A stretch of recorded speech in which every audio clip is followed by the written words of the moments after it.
A ver, vos tucumano, a ver qué sacás ahora, demostrá, Ahí vamos, mirá.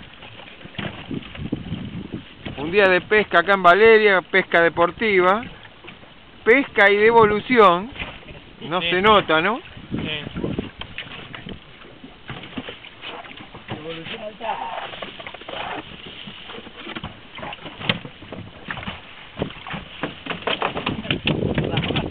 Ahí viene, mirá.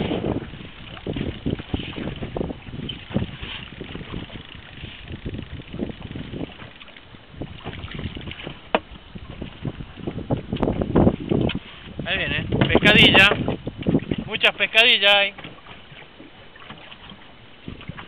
El tacho casi está lleno, el otro también. Y allá cerca hay otro bote de los furtivos.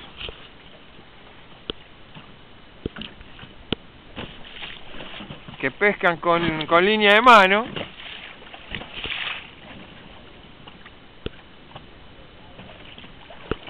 No son pescadores deportivos como nosotros.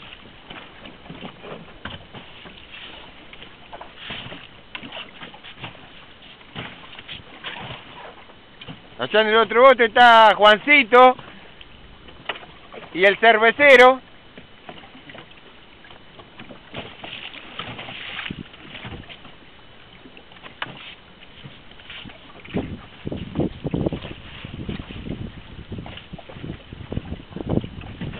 Ahí está teniendo un pique Roberto.